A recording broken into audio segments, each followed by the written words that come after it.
What's on, ladies and gentlemen? My name's Ross, I like games, and today, it's a good one. We know the content of the green starter deck. Of course, this Friday, which is probably today as you're hearing this, maybe, we'll see, is the special pre-sale date for those of us in North America, Europe, etc. But in Japan, November the 27th, that Friday, is still a pretty special day. It is the release of the second lot of starter decks. So you know what? Probably time we had a look at the green. Now, we've already looked at the Digitama, level 6s, etc.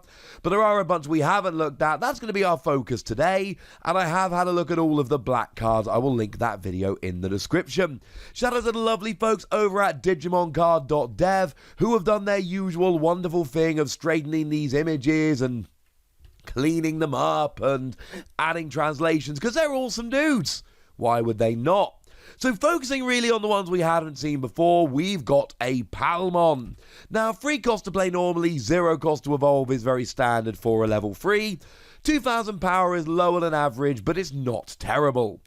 But it's got an inheritable skill, whereby when you attack an opponent's Digimon, this Digimon gains 2000 power for the turn.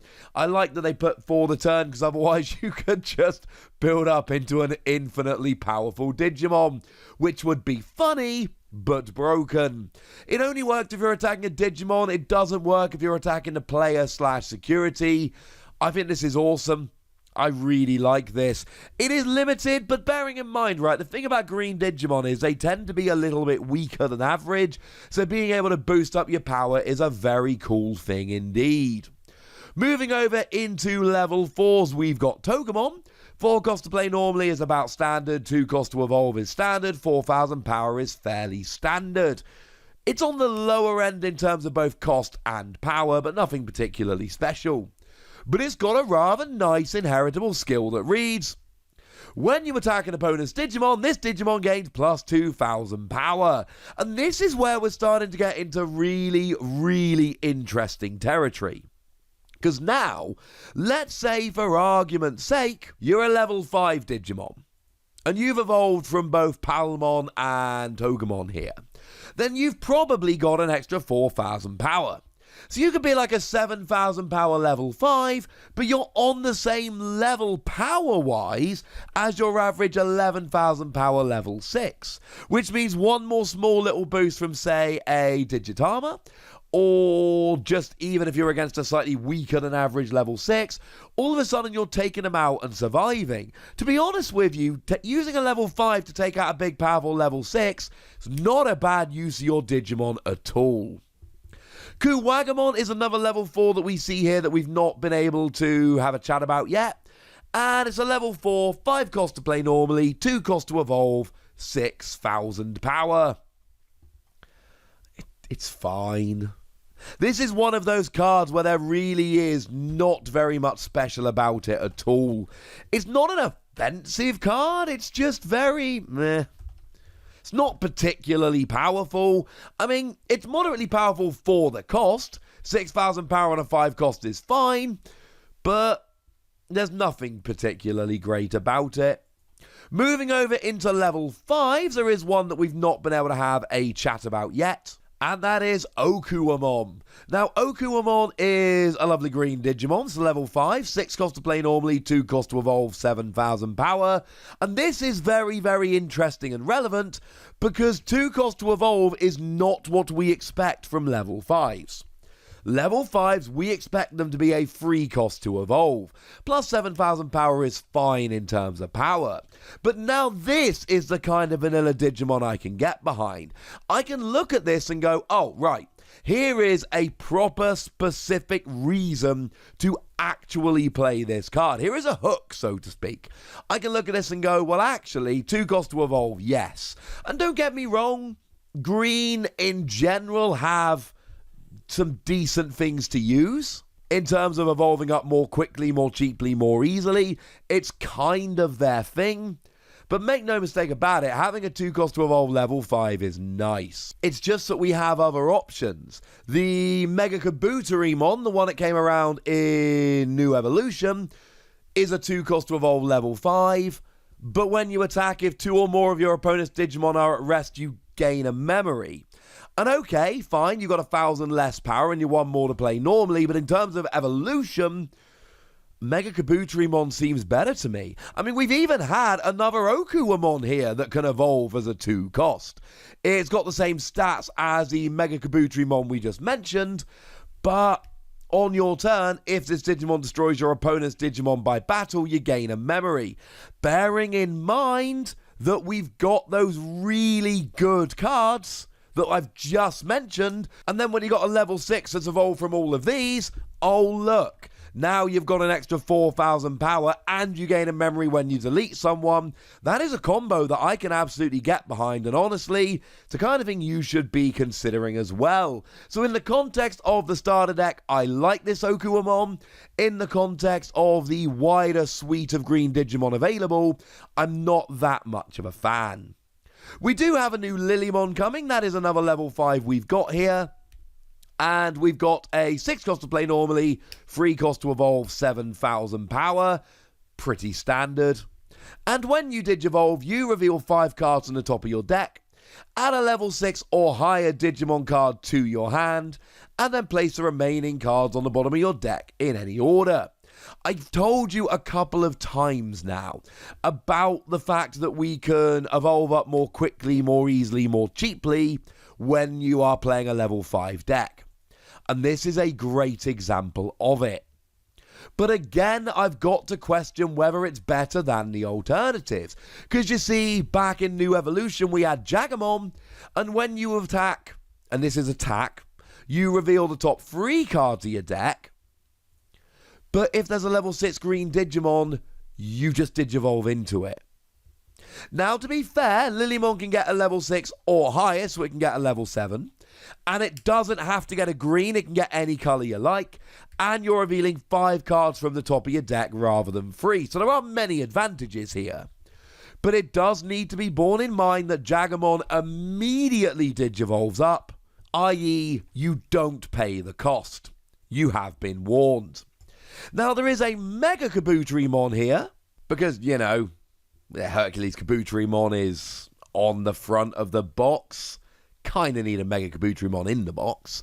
And we've got a 7 cost to play normally, 3 cost to evolve, 7,000 power. So, yeah, this is kind of what you would expect.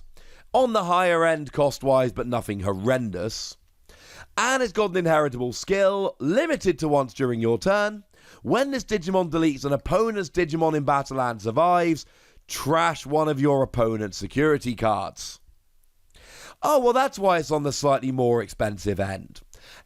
These starter decks, they're all exclusive cards.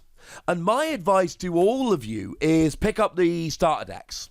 By the way, we haven't heard about the second lot of starter decks, but given that the first lot of starter decks were just reprinted verbatim with a booster pack in, you can expect that to happen for these in the not too distant future. My guess is March or April. And you never know which cards are going to end up being good in the future. But sometimes you look at these and go, yeah, they're good now. This is good now. There are other good level 5s. But I do not see a world in which this doesn't see some play in some decks. Now, the annoying thing is that you will get a couple of the cards in the starter deck as 2-ofs.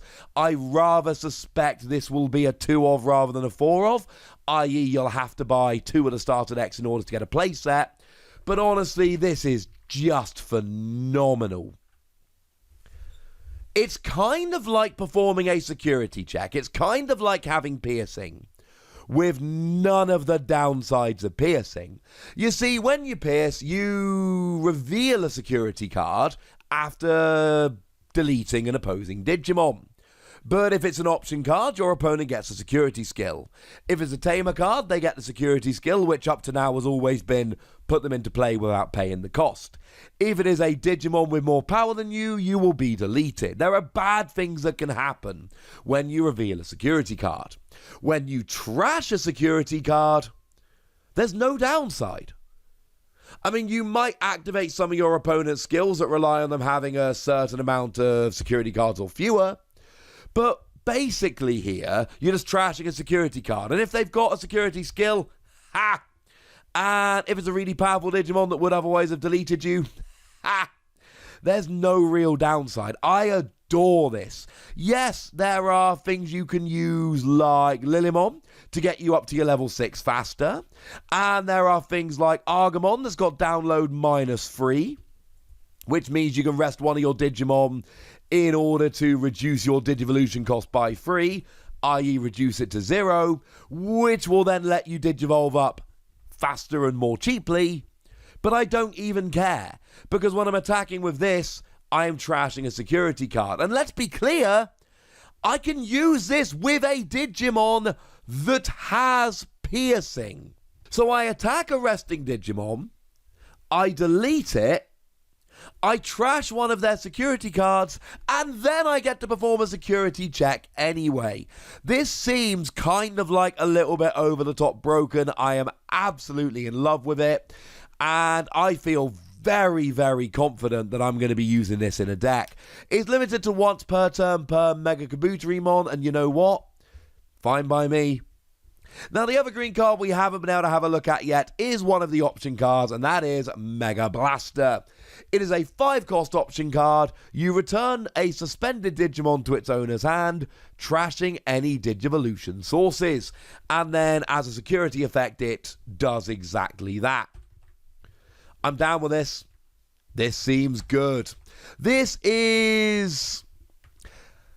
It doesn't destroy or delete a Digimon. It doesn't get rid of them. What it does is it makes it so that if your opponent wants to use it, they've got to really work for it. They can still replay that level 6, and let's be clear, you want to be targeting a level 6 unless it's a level 7, and they can still replay it, but they've lost all the inheritable skills they would otherwise have had. And when they're replaying it, they've got to pay the stated cost. They cannot just Digivolve it up again.